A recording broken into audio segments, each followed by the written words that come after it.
Hey everyone, welcome back to my channel where I tell you everything you need to know about cryptocurrency. And today we're going to talk about stablecoins. What is a stablecoin? Why are they so controversial? There's a lot of good reasons for people to be wary of stablecoins, but at the same time, they could be useful if you're a trader or you need to remit money or you need to be able to program with fiat currency essentially. So today I'm going to go over the recent news about stablecoins. Some people are saying stablecoins are the new ICO. Not so sure about that, but we'll take a look with an open mind and see what are stablecoins all about, why are they in the news right now, and can they be trusted? So let's check it out. All right, so why is everyone talking about stablecoins right now? Well, let's check out Cointelegraph article here by Anna Alexandre, and she writes, Coinbase and Circle launch USDC stablecoin with purported full backing in US dollars. Interesting word choice there with the purported. We'll get into that in a little bit. But let's just skim the article real quick. Coinbase has launched the USD coin, stablecoin USDC, making it the first stablecoin for trade on the platform. Now, it's not the first stablecoin. Probably the other stablecoin that is most widely used, at least, if not most popular, is Tether, USDT. You've probably seen this. Many exchanges support Tether. And I think the idea behind Tether and the idea behind most stablecoins is you're trading in the crypto market and you hold Bitcoin or some altcoins, Ethereum, whatever, and you think, okay, it's going to go down, right? The price is going to go down. And I'm not on an exchange that allows for margin trading. I can't short this price action, right? I can't short sell because I'm not on an exchange that supports that. And so what do? I got to get into USD somehow. And here's this USDT tether that will allow me to get away from crypto, wait for the price to go down, and then rebuy it, right? I think that's the main use case of stablecoins. Correct me if I'm wrong. I would love to hear what people use stablecoins for. Me personally, I don't use stablecoins, so I don't have too much experience with it. Also, as an American, I believe it may be illegal for me to use a stablecoin. I'm not sure. I'm not a lawyer. Do your own research on that. Anyway, so continuing the article here, Coinbase customers in supported jurisdictions, like I said, you'll have to check that out for yourself, can now purchase, sell, send, and receive USDC on Coinbase.com. US-based customers outside the state of New York are able to buy and sell, so that's pretty interesting. All right, so it's coming. Now, if we go down in this article a bit, we can see earlier this month, another stablecoin, Tether, which I was just talking about, USDT, found itself at the source of controversy after volatility caused it to lose its $1 price peg. And at the time of this article, or at the time, I don't know what time that was, but recently, USDT traded around 97.5 cents, at one point going down as low as 91 cents. The problems arose amid rumors that Bitfinex, the CEO of which is also the CEO of Tether USDT, was facing insolvency. So the thing about Tether is it's been controversial for a long time because they've attempted to bring in auditors to prove to everyone that they have the actual US cash that their stablecoin USDT represents. The idea behind a stablecoin, it seems really simple, at least to me. You take a US dollar, right? I don't have one near me, but you take a US dollar or any fiat currency and you put it somewhere. You put it in a safe, you put it in a bank, you put it under your mattress, and then for that US dollar that you put under your mattress, you issue a token, one token. And you say this token is basically worth that US dollar. It can be redeemed, maybe, I don't know. You have to look in the Tether terms of service to determine for yourself whether or not it can be redeemed. I've heard people say it cannot, but the idea is that it could be redeemed for that dollar that's underneath the mattress, right? So the token is basically a tokenized ownership of this physical dollar. Seems like a really simple concept, right? But the problem is there's a lot of temptation to do something bad. And it's the temptation to do what other entities, government entities have done for a long time, which is create money out of thin air, right? And if you think about why Satoshi created Bitcoin, one of the reasons is because we didn't like that financial institutions, or he didn't like financial institutions were creating money out of thin air. So Bitcoin is the first currency where it can't be just made up, right? I mean, there's a way that it's minted and mined and created, but it's governed by a very strict set of rules that no one person controls, unlike physical dollars. Well, when you get into stablecoins, guess what? One person controls that and they can create them out of thin air. Now, with this stablecoin, they're promising full audits and all that good stuff. So hopefully that issue won't happen here. We can see right here, we're issuing stablecoins backed 1-to-1, one stablecoin, $1 US under the mattress with the US dollar, completely audited, completely transparent. Okay, great. If you like stablecoins, that sounds like great news. Let's check out what Cointelegraph has to say. So let's check it. Okay. Or rather, Bitcoin.com, the infamous Bitcoin.com. Jamie Redman writes, Circle's USDC stablecoin added to Coinbase. And here's a quote from Coinbase's blog. Each USDC is 100% collateralized by a corresponding USD held in accounts subject to regular public reporting of reserves. So very cool, right? I mean, Coinbase is a huge player. They have an air of legitimacy, to say the least. So this is good news, right? Right? Okay. Let's see what the Twitter sphere, crypto Twitter, has to say about this. So first, let's check out this person, Crypto Ray. Says Coinbase says that USDC is an important step towards a more open financial system. Does this look like open finance? And they've got some source code here with the initialize function for this token, theoretically. We'll get into that in a second. That has an address that's allowed to pause transfers of the token and allowed to blacklist addresses from using the token. Whoa, Bitcoin doesn't have that, right? Ethereum doesn't have that. Some ERC20 tokens have that, and USDC is a type of ERC20 token. If you want to learn all about ERC20 tokens, check out my previous videos on them. I go into great detail explaining what they are and how they work and how you can create your own in just 5 minutes. Maybe you'll create a stablecoin. You might want some banking partners and a lot of lawyers to help you out with that, but watch my video and you can find out how, minus the lawyer part. Anyway, so does this look like open finance?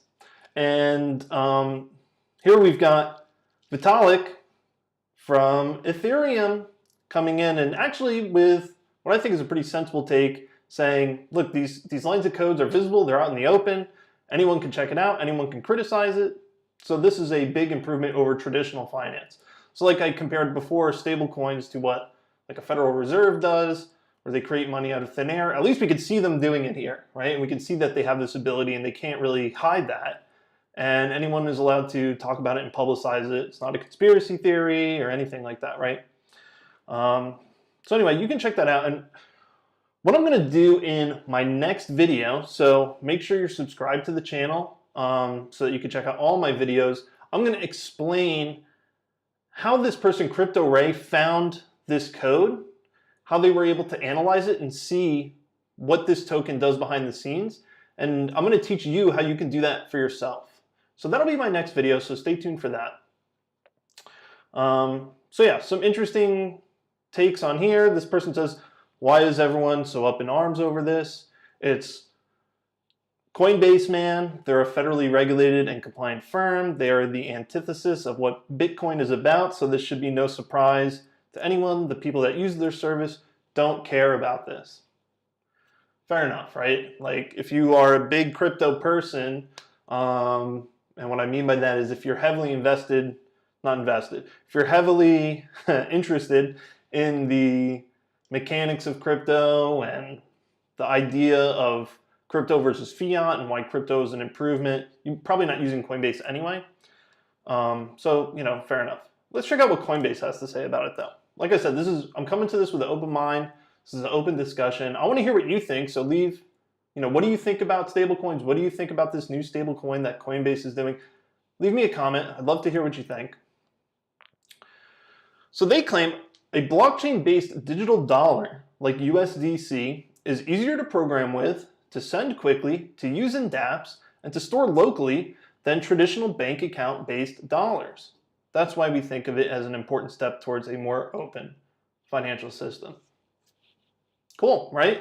That's their take on it. Like, I could write a smart contract, and you could write one too, watch my previous videos, that uses the USDC stablecoin to transfer US dollars around, right? That's very cool. You can build your own Patreon.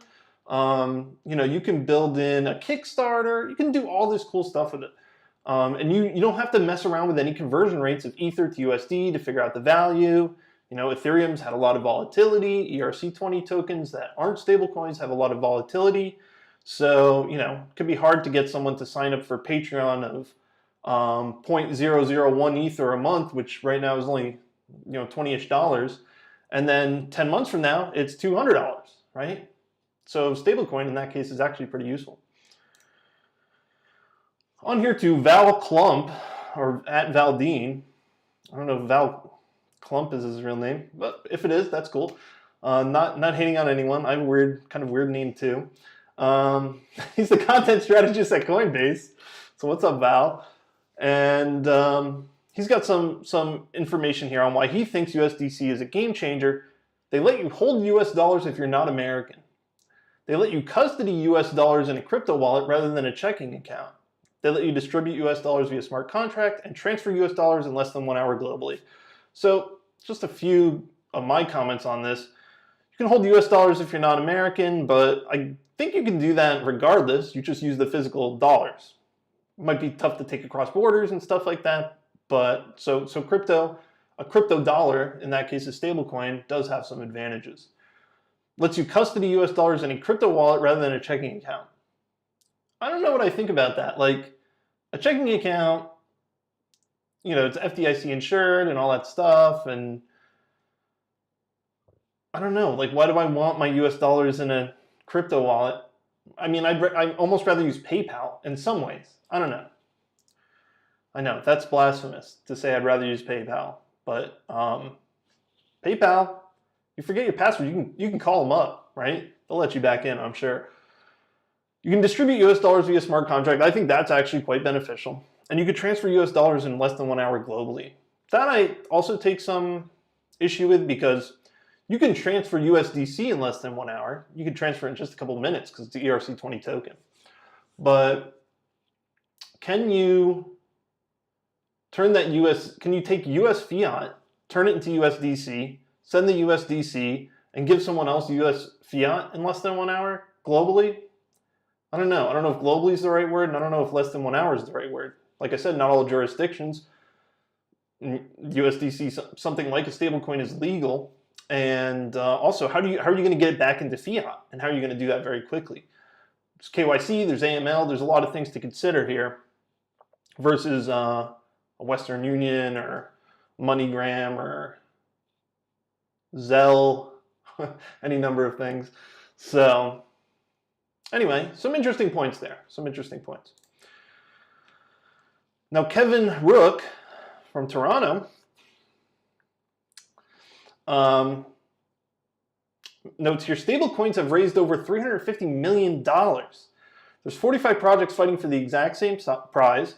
Imagine the 45th stablecoin founder convincing investors, hey, mine is better than these other 44. I mean, they really all do the same thing, right? They all do the same thing. The question is, how trustworthy are you? How do you back it up? How do you convince people that this is actually worth $1? Not sure if I feel worse for the founder or investor. And he's got some diagrams here showing funds raised from a bunch of different stable coins. TrueUSD is a popular one. Some of the other ones I really haven't even heard of. Here's an interesting one, DAI. DAI is a lot of people in crypto Twitter think like DAI is the crypto person's stablecoin. It's a stablecoin that's issued and backed by MakerDAO. So it is kind of like a DAO-based stablecoin, which is an interesting concept. And in many ways, you could say that has some additional trustlessness, some additional decentralization. It's got some distributed governance, which I think is interesting. Just recently, I did a Gitcoin bounty, and I was paid in DAI. So I don't know. It's kind of, this one is interesting. This one's worth checking out. Maybe I'll do a video. If you want to see a video about DAI and why I think it's kind of cool, click the like button. Let me know. And then just to wrap this video up, Joseph Todaro here from Blocktown Capital. He's a medical school dropout. That's kind of cool, right? Pound it for dropping out of school. Says, apparently you can't even use the Coinbase Circle USDC to trade crypto. Because in their terms of service, it says if you were involved in any sort of Ponzi scheme, you're not allowed to use USDC. That's kind of funny, right? A lot of people say a lot of crypto is a Ponzi scheme. So, you know, take that. I like it. It's funny. I like it, Joseph. And let's see here. I also had, oh, here's really important. So this is from Eric Connor. He took this from the terms of service, I suppose, from Coinbase / CirclePay's USDC. And he says, it sounds like they will blanket blacklist addresses that use Augur, Funfair. Augur is a predictive market dApp. Funfair is crypto for gambling. Says you'll get banned, and there's even a mention of debt refinance activity, so DeFi apps too. So let's check it out. What's prohibited here? Any restricted persons, okay, or if you're in restricted territories. If you use crypto to buy weapons like firearms, ammunition, knives, controlled substances, you're on the dark web, you're getting your research chemicals from China, you're not allowed to use USDC. Gambling activities, sports betting, casino games, horse racing, dog racing, lotteries. I mean, a lot of people like this stuff, right? You don't have to be a crazy gambler to play the lottery. But what about games of chance or sweepstakes? So I can't sign up for a Publishers Clearinghouse with USDC? I don't even know if that's still around. Games of skill that may be classified as gambling. What about esports? There's a lot of esports tokens out there, right? What about gaming? So we understand gambling may be legal in your jurisdiction, but we cannot allow you to use Circle in connection with these activities. Money laundering, terrorist financing, okay, fair enough. Any sort of Ponzi scheme, goods or services that violate copyright or property rights under the laws of any jurisdiction. So, hey, if you're in the EU and you've been sending memes around, you might not be able to use USDC. Debt settlement, credit repair services, court-ordered payments, structured settlements, tax payments, tax settlements, money orders, cashier's checks, lottery contracts, layaway systems, annuities, counterfeit goods, wash trading, front running, insider trading, purchasing goods of any type from a Tor hidden service market or darknet market. So if you use Tor, you're not allowed to use USDC.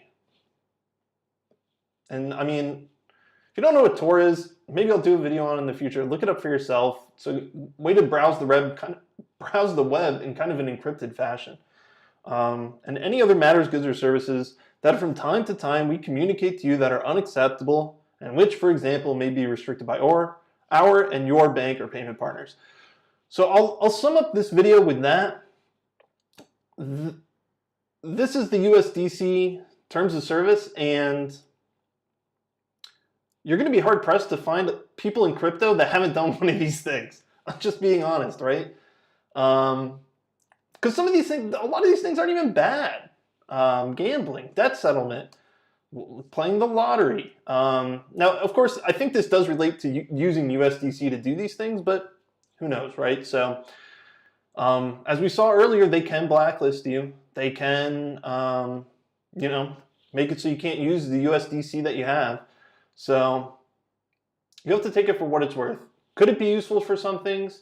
Yes. Is it more centralized? Yes. Is it trustless? No. You know, you're basically completely trusting Coinbase. And so I think the big question here is this even a cryptocurrency? So I'll let you decide that for yourself. Let me know what you think in the comments, and stay tuned for my next video where I teach you how to analyze this USDC contract and find out for yourself what it is truly capable of. Thanks. All right, everyone. Thanks for watching. If you found this video useful, please give me a like and a subscribe. That will help other people like you to be able to find this video and get the information they need.